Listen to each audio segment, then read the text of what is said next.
આ health tips દરેક વ્યક્તિને કામ આવશે, જરૂરથી સાંભળો।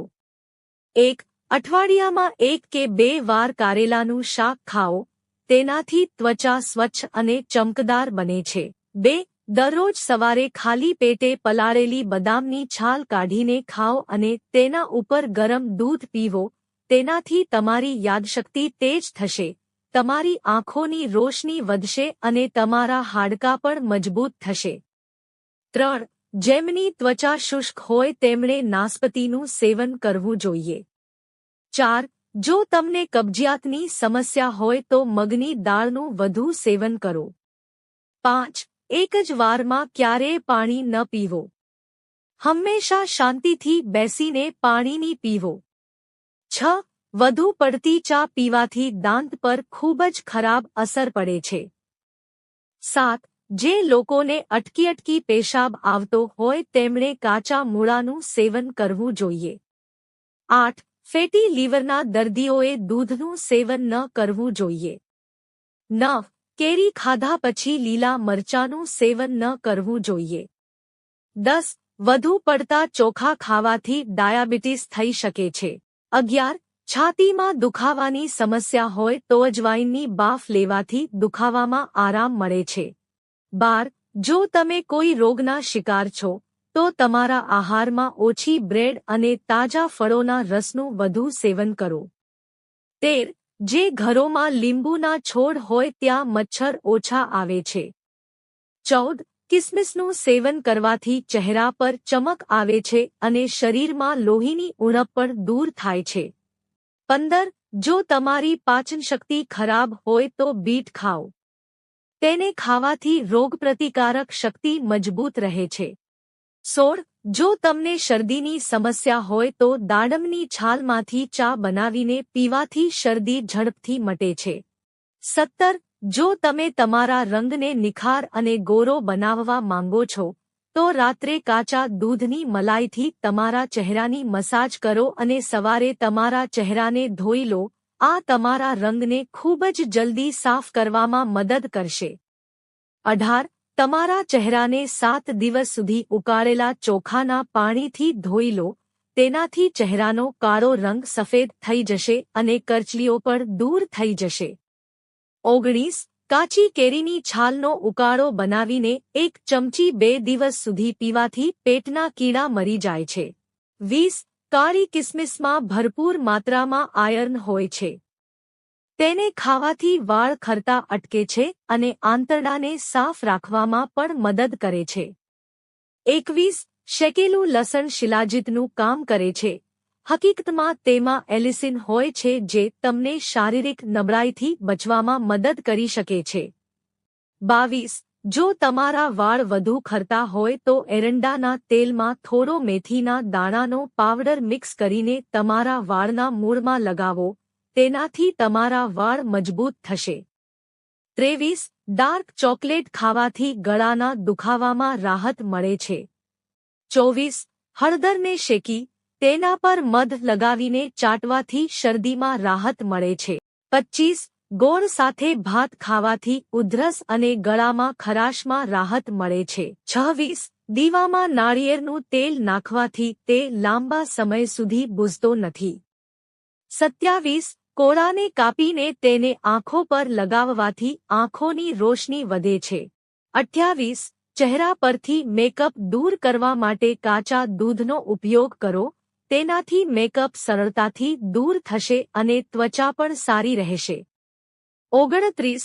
શરીરમાં પાણીની ઉણપને કારણે ડાર્ક સર્કલ થાય છે, તેથી દિવસમાં 8 થી 10 ગ્લાસ પાણી પીવો, વધુ પાણી પીવાથી પણ શરીર હાઇડ્રેટ રહે છે। 30.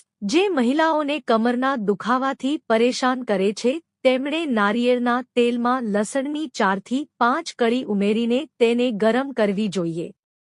તેલ ઠંડુ થઈ જાય પછી કમર પર માલિશ કરો, આનાથી કમરના દુખાવામાં આરામ મળે છે। 31. ગુલાબ જળ અને મધ ઔષધીય ગુણોથી ભરપૂર મધ ત્વચા માટે ખૂબ જ ફાયદાકારક છે, તેના ઉપયોગથી ત્વચાની કાળાશ દૂર થાય છે અને ટેનિંગની સમસ્યા પણ દૂર થાય છે। 32. રાત્રે ચહેરા પર ગુલાબજળ લગાવવા માટે 2 ચમચી ગુલાબજળમાં 1/2 ચમચી ગ્લિસરીન અને 1/2 ચમચી લીંબુનો રસ ભેળવીને મિશ્રણ તૈયાર કરો. હવે આ મિશ્રણને ચહેરા અને ગરદન પર લગાવો. ત્વચાને ચમકદાર બનાવવાની સાથે આ મિશ્રણ પિમ્પલ્સ વગેરેને પણ દૂર કરશે. 33.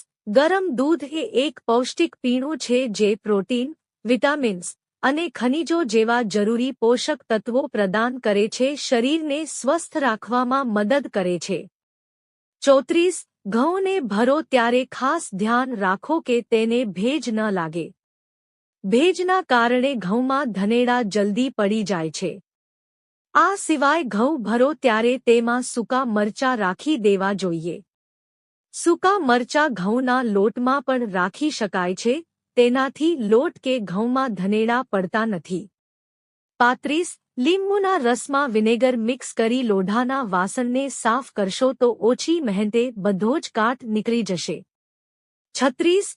જામફળ પોષક તત્વોથી ભરપૂર ફળ છે. જામફળમાં વિટામિન સી પૂરતા પ્રમાણમાં હોય છે. તેના સેવનથી ઇમ્યુનિટી એટલે કે રોગપ્રતિકારક ક્ષમતા વધે છે. જામફળ ખાવાથી સામાન્ય ચેપ અને રોગોથી બચી શકાય છે. 37. સોજી અને કોફી પાવડરના આ ફેસ પેકથી સ્કિન સાફ કરવામાં મદદ મળે છે. આ ફેસ પેકથી પિગમેન્ટેશનની સમસ્યા દૂર થઈ જાય છે. આ ફેસ પેકથી વધતી ઉંમરની અસર દેખાશે નહીં. 38. રાત્રે સૂતા પહેલા હોઠ પર વિટામિનના થોડા ટીપા લગાવીને સારી રીતે ઘસો અને સૂઈ જાઓ. તમારા હોઠને ઘણો ફાયદો થશે. 39. ઘી અને મલાઈ લગાવવાથી હોઠની ડ્રાયનેસ દૂર થાય છે અને સ્કિન રિપેર થવામાં પણ ખૂબ જ મદદ મળે છે. 40. ત્વચા અને વાળ માટે વિટામિન ઈનો ઉપયોગ પણ ફાયદાકારક છે. 41. જો તમને પેટમાં દુખાવો થતો હોય તો થોડી મેથીના દાણાને શેકીને તેનો પાવડર બનાવીને તેને નવશેકા પાણી સાથે સેવન કરવાથી પેટના દુખાવામાં આરામ મળશે. 42. જો દૂધ જલ્દી પચતું નથી તો દૂધમાં થોડા વરિયાળી મિક્સ કરીને પીઓ. 43. 10 થી 15 ચમેલીના ફૂલને પીસીને ચહેરા પર લગાવવાથી ચહેરાની ચમક વધે છે. 44. પાણી પીધા પછી નમવું ન જોઈએ કારણ કે આનાથી શ્વસન માર્ગમાં પાણી પ્રવેશી શકે છે. 45. મોઢામાં પાણી ભરીને નહાવાથી શરદીની સમસ્યા થતી નથી. 46. દરરોજ ગ્રીન ટી પીવાથી માત્ર રોગપ્રતિકારક શક્તિ જ મજબૂત નથી થતી, પરંતુ તે વજન ઘટાડવામાં પણ અસરકારક છે. 47. લો બ્લડ પ્રેશરથી પીડાતા લોકોએ દરરોજ નાસ્તામાં ખજૂર ખાવી જોઈએ. 48. દૂધ સાથે મીઠું અને તમામ પ્રકારની ખાટી વસ્તુઓનો ઉપયોગ ન કરો, દૂધ હંમેશા ખાલી પીવો. 49. જો તમને લીવર સંબંધિત કોઈ બીમારી છે તો તમારે અથાણાંનું સેવન બિલકુલ ન કરવું જોઈએ. 50. ઉલટી કે ઉબકા આવવાની સ્થિતિમાં કાચી કેરીનું કાળા મીઠા સાથે સેવન કરવાથી આરામ મળે છે. મિત્રો, જો તમને વિડિયો પસંદ આવ્યો હોય તો વિડિયોને લાઇક કરો અને ચેનલને સબસ્ક્રાઇબ કરો. વિડિયો જોવા બદલ આપ સૌનો આભાર.